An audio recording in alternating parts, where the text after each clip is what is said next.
CM Yogi Adityanath पहुंचे हैं। तो ये तस्वीरें आप देख पा रहे हैं, सीएम योगी आदित्यनाथ लखनऊ पहुंचे हैं और छात्रवृत्ति कार्यक्रम में यहां पर सीएम योगी पहुंचे हुए हैं और छात्र छात्राओं को सम्मानित किया जा रहा है। तस्वीरें आप देख पा रहे हैं,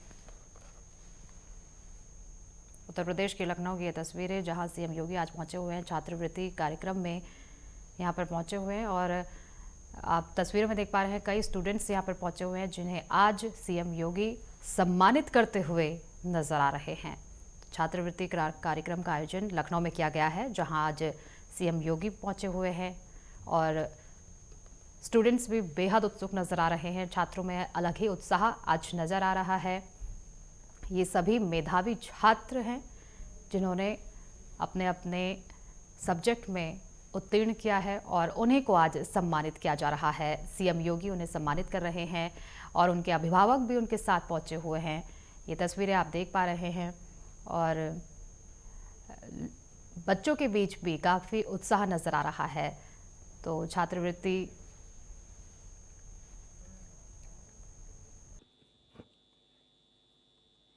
अनुसूचित जाति, जनजाति, पिछड़ा वर्ग,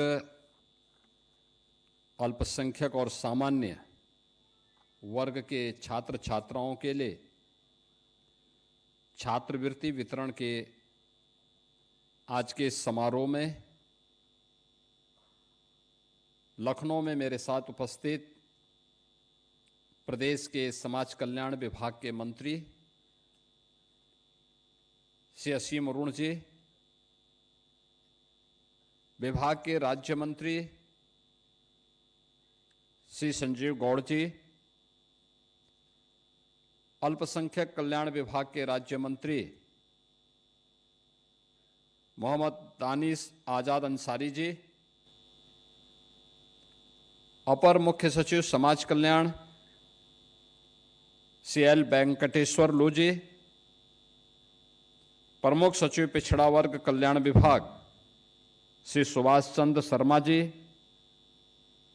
प्रमुख सचिव अल्पसंख्यक कल्याण विभाग श्रीमती संयुक्ता समद्दार जी। आज के इस समारोह में विशेष रूप से लखनऊ में उपस्थित अनुसूचित जाति जनजाति आयोग के अध्यक्ष श्री बैजनाथ रावत जी।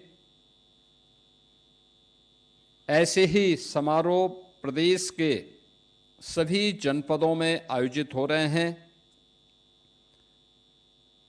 जनपदों के आयोजनों में सभी माननीय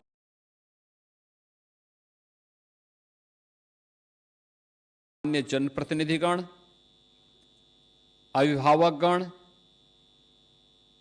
और मेरे सभी प्रतिभाशाली युवा छात्र छात्राएं साथियों और बहनों और भाइयों, दीपावली के ठीक पहले छात्र छात्राओं को प्रवेश होने के उपरांत छात्रवृत्ति वितरण के आज के इस कार्यक्रम के अवसर पर मैं प्रदेश भर के उन सभी छात्र छात्राओं को जिन्हें आज इस छात्रवृत्ति का लाभ प्राप्त हो रहा है, इसके लिए उन सभी को, उनके अभिभावकों को मैं हृदय से बधाई देता हूं। आज के इस कार्यक्रम में आपने देखा होगा 10,28,205 से अधिक छात्र छात्राओं को स्कॉलरशिप एक साथ वितरित हो रही है, जिसमें 300 करोड़ रुपए की राशि डीबीटी के माध्यम से उनके खाते में भेजी जा रही है। आपने इससे पहले विजयादशमी के ठीक पूर्व देखा होगा, तब भी हम लोगों ने बड़ी संख्या में छात्र छात्राओं को इनको स्कॉलरशिप वितरण के कार्यक्रम के साथ जोड़ा था। मेरा ये मानना था, अक्सर होता क्या था कि छात्रों को स्कॉलरशिप के नाम पर उनके साथ एक तो चयन की प्रक्रिया में भेदभाव होता था, दूसरा समय पे छात्रवृत्ति नहीं मिल पाती थी, तीसरा छात्रवृत्ति वितरण के बाद अगर किसी का चयन हो भी गया तो उस पैसा भी उन तक नहीं पहुंच पाता था। हम लोगों ने पहले प्रधानमंत्री जी के द्वारा भ्रष्टाचार पर प्रभावी प्रहार के लिए टेक्नोलॉजी का उपयोग करते हुए डीबीटी के माध्यम से हर छात्र छात्रा के अकाउंट में सीधे पैसा जाएगा, इस प्रणाली को प्रदेश में लागू किया गया। इसके उपरांत ये व्यवस्था बनाई गई कि छात्रों को हम लोग वर्ष के अंत में स्कॉलरशिप देने की बजाय अगर 2 बार में स्कॉलरशिप अक्टूबर के माह में और जनवरी के माह में उपलब्ध करवा देंगे, सभी छात्र इससे लाभान्वित हो जाएंगे। और मुझे प्रसन्नता है कि प्रभावी ढंग से ये कार्यक्रम प्रदेश के अंदर बड़े पैमाने पर आगे बढ़ रहे हैं और उसी का परिणाम है कि 2016-17 तक जब प्रदेश के अंदर केवल 46 लाख बच्चे इस स्कॉलरशिप का लाभ प्राप्त कर पाते थे, आज ये संख्या बढ़कर के 62 लाख तक पहुंच रही है। आप सोचिए कि 62 लाख छात्र छात्राएं एक साथ प्रदेश सरकार और केंद्र सरकार की स्कॉलरशिप की योजना से लाभान्वित होकर के अपने उज्जवल भविष्य के साथ वे कार्य कर रही हैं। आज का ये समारोह अपने इन होनहार प्रतिभाशाली छात्र छात्राओं को प्रोत्साहित करने के लिए और उनकी आगे की शिक्षा में किसी प्रकार का कोई व्यवधान न आने पाए, इसके लिए डबल इंजन सरकार के द्वारा प्रधानमंत्री मोदी जी के नेतृत्व में चलाए गए कार्यक्रम का ही यह एक नई कड़ी है। और उस कड़ी के क्रम में आज हम सब यहां पर अनुसूचित जाति जनजाति के 3,56,000 छात्र छात्राओं को 114 करोड़ 92 लाख रुपए यहां पर छात्रवृत्ति की उपलब्ध करवा रहे हैं। 97,000 से अधिक छात्र छात्राओं को जो सामान्य वर्ग के हैं, इनको 29 करोड़ 18 लाख रुपए की धनराशि इस छात्रवृत्ति से प्रदान किए जा रहे हैं।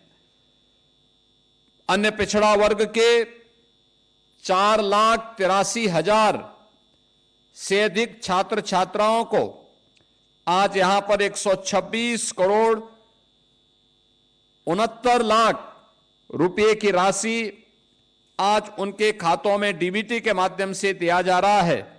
और अल्पसंख्यक वर्ग के 90,758 छात्र छात्राओं को 27 करोड़ 16 लाख रुपए की राशि आज के इस स्कॉलरशिप के माध्यम से यहां पर डीबीटी के माध्यम से उनके अकाउंट में सीधे भेजी जा रही है। इसके पीछे सरकार की मंशा बहुत साफ है और वह ये कि जो प्रधानमंत्री जी कहते हैं कि ट्रांसपेरेंसी सरकार की कार्य पद्धति का हिस्सा बनना चाहिए। ये डीबीटी बेहतर टेक्नोलॉजी का उपयोग करते हुए आज उन छात्र छात्राओं को इसका लाभ प्राप्त हो, यह इस स्कॉलरशिप के माध्यम से भी उपलब्ध करवाया जा रहा है और समय पर स्कॉलरशिप मिले, जिससे वह छात्र छात्रा कहीं भटकने न पाए, कहीं उसको जाने की और सिफारिश कराने की नौबत न आने पाए। यह भी सरकार की अपनी कार्य पद्धति का हिस्सा और सरकार ने उसके तहत इस व्यवस्था को प्रभावी ढंग से प्रदेश में लागू किया है। यह क्रम हमारा निरंतर चलेगा। अभी हम लोगों ने पोर्टल को जो ऑन करके रखा हुआ है, आपने देखा होगा कि गत वर्ष कुछ छात्रों ने पोर्टल में कुछ खामी के नाते या विद्यालयों की लापरवाही के नाते, संस्थानों की लापरवाही के नाते या लेट से एडमिशन होने के नाते बहुत सारी जगह अनुसूचित जाति जनजाति के कुछ छात्र स्कॉलरशिप से वंचित रह गए थे। हम लोगों ने इस बात को तय किया कि उन छात्रों को इस सुविधा का लाभ मिलना ही चाहिए और हम लोगों ने पोर्टल ऑन करवाया है। जैसे पोर्टल में सबकी एंट्री हो जाएगी, फिर एक समारोह के माध्यम से उनको भी हम सीधे स्कॉलरशिप का लाभ देंगे, जिससे कोई भी बच्चा छूटने ना पाए और अपनी पढ़ाई लिखाई बेहतर तरीके से आगे बढ़ा सकता है। हमें इस बात को ध्यान रखना होगा, जिसके बारे में बार बार बाबा साहब डॉक्टर भीमराव अंबेडकर जी बार बार कहते थे कि पढ़ लिख करके ही हम स्वावलंबन का जीवन भी व्यतीत कर सकते हैं और देश और अपने समाज के लिए भी कुछ कर सकते हैं। पढ़ाई लिखाई आवश्यक है, उसके लिए चाहे जिस भी स्तर पर होकर के हमें मेहनत करनी पड़े, हमने उसके लिए हमें मेहनत करनी चाहिए। और उस समय की परिस्थितियां, जब बाबा साहब डॉक्टर भीमराव अंबेडकर जी पढ़ाई कर रहे होंगे, उस समय की स्थितियां कुछ और रही होंगी। इतने संसाधन नहीं थे, तब भी उन्होंने उच्च शिक्षा अर्जित की। आज साधन की कमी नहीं, आज संसाधन का भी अभाव नहीं। हमें थोड़ा सा अपने स्तर पर प्रयास करना होगा, सरकार की योजना के साथ जुड़ना होगा, संस्थानों में अपनी उपस्थिति दर्ज करनी पड़ेगी, लाइब्रेरी जाने की आदत डालनी पड़ेगी, पाठ्यक्रम पर फोकस करना पड़ेगा, इनोवेशन के बारे में हमारे मन में एक जिज्ञासा होनी चाहिए और जहां भी अच्छा कुछ देखने को मिलता है उसको सीखने की जिज्ञासा पैदा करनी पड़ेगी। कोई कारण नहीं कि आप समाज में एक बड़ी भूमिका में ना आ जाएं। अवश्य आ सकता है, हर छात्र आ सकता है, हर छात्रा आ सकता है। असीम ऊर्जा और प्रतिभा उसके पास है। उस प्रतिभा का लाभ न केवल उससे उसके परिवार को बल्कि समाज को और देश को प्राप्त होना चाहिए। यह स्कॉलरशिप के पीछे का भाव होता है। उसे आर्थिक रूप से स्वावलंबन के पथ पर हम अग्रसर करने में योगदान दे सके।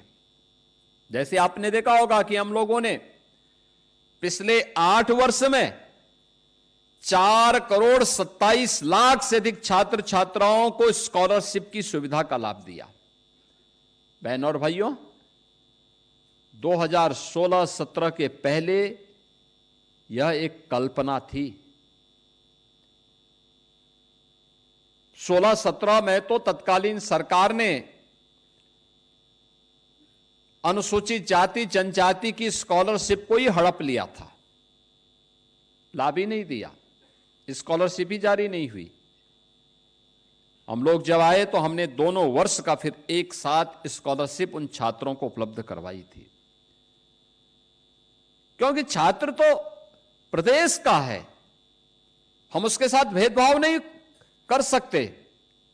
और ये हमारा संकल्प भी है कि प्रदेश के अंदर किसी भी युवा के साथ, किसी भी छात्र छात्रा के साथ, और खासतौर पर अनुसूचित जाति जनजाति और अन्य पिछड़े वर्ग के छात्र छात्राओं के साथ किसी को भी खिलवाड़ करने या भेदभाव करने की छूट नहीं दी जा सकती है। और इसके लिए हर बार हम लोग स्वयं इसकी समीक्षा करते हैं और उनकी स्कॉलरशिप को उनके पास तक पहुंचाने के लिए पूरी समीक्षा करने के साथ साथ पर्याप्त धनराशि उपलब्ध करवाने का काम भी करते हैं। आज पैसे की कमी नहीं, ईमानदारी से उन छात्रों तक उसकी सुविधा का लाभ प्राप्त हो सके, उन पात्र लोगों तक सरकार की सुविधा का लाभ प्राप्त हो सके। आज इसके लिए सरकार ने अनेक कार्यक्रम प्रारंभ किए हैं। केंद्र और राज्य सरकार के द्वारा चलाए गए कार्यक्रम देश के अंदर तमाम संगठनों ने श्रमिकों को अपने राजनीतिक स्वार्थ के लिए भुनाया होगा, लेकिन उन श्रमिकों के परिवार का कल्याण हो, उनका उत्थान हो, उनके बच्चे भी पढ़ लिख जाएं, इसके लिए जो प्रयास होने चाहिए थे ईमानदारी से नहीं हुए। पहली बार श्रमिकों के बच्चों के लिए अटल आवासीय विद्यालय बनाए गए हैं।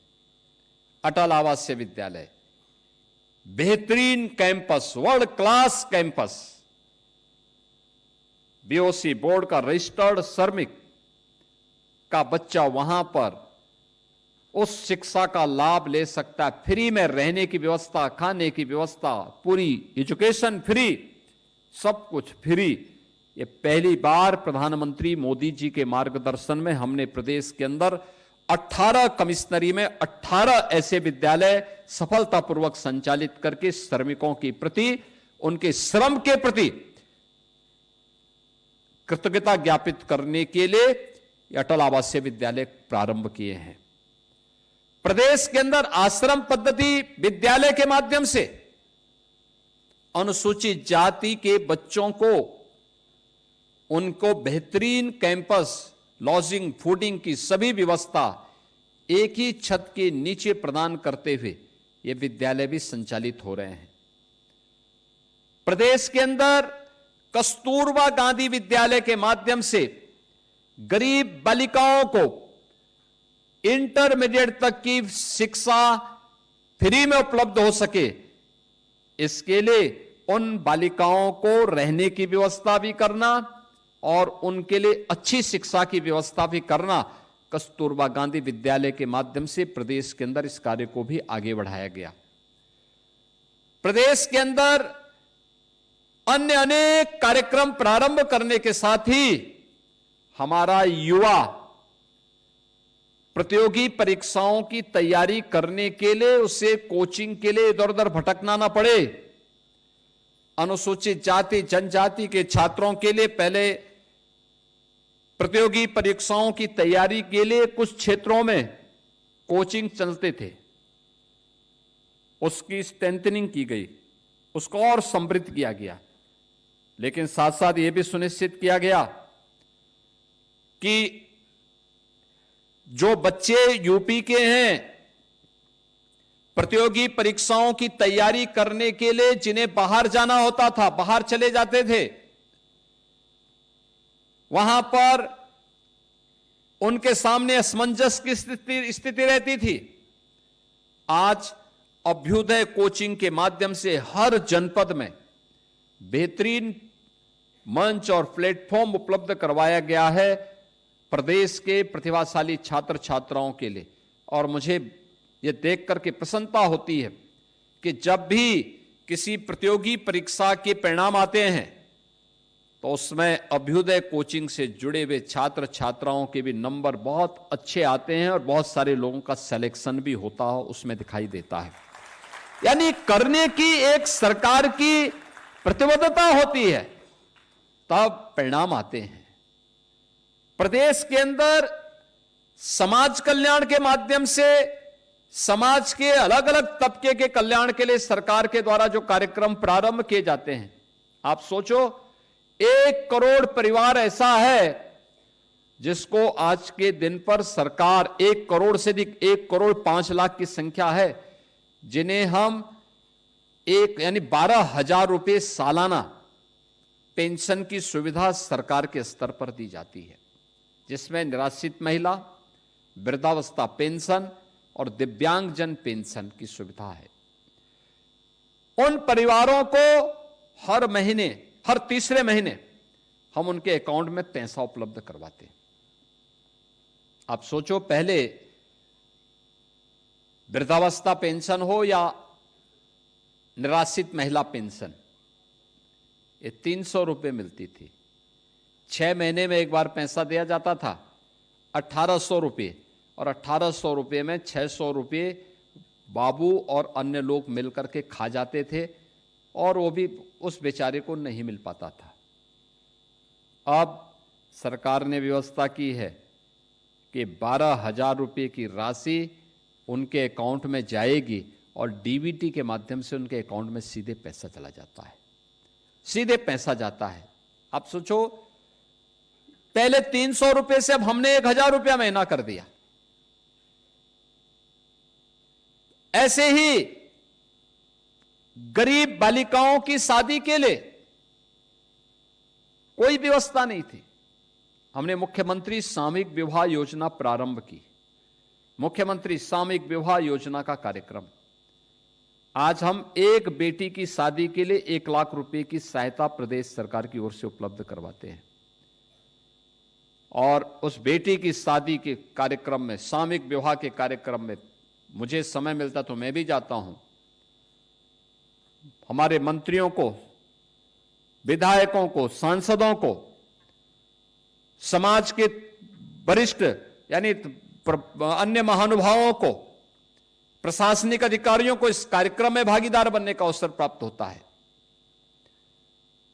4 लाख से अधिक ऐसी बेटियों की शादी अब तक हम लोग मुख्यमंत्री सामूहिक विवाह योजना के माध्यम से कर चुके हैं और सरकार ने उसके अनुदान की राशि 1 लाख रुपया भी कर दी है।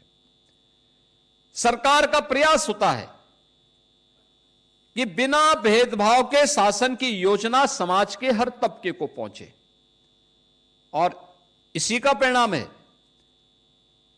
कि प्रधानमंत्री मोदी जी के मार्गदर्शन में पिछले 11 वर्ष के अंदर देश के अंदर हुए परिवर्तन, चलाई गई योजनाओं का लाभ देश को प्राप्त हुआ है, प्रदेश को भी प्राप्त हुआ है। देश के अंदर 25 करोड़ लोग गरीबी रेखा से उभर करके उन्हें सामान्य जीवन यापन करने का अवसर प्राप्त हुआ और उत्तर प्रदेश में 6 करोड़ लोगों को हमने गरीबी रेखा से उभारने में मदद की है। ऐसे ही प्रयास करके समाज आगे बढ़ेगा और जब सभी लोग शासन की योजना को ईमानदारी से उन लोगों तक पहुंचाने का काम करेंगे, कोई कारण नहीं कि विकसित भारत और विकसित उत्तर प्रदेश के संकल्प को पूरा करने में फिर देर हो।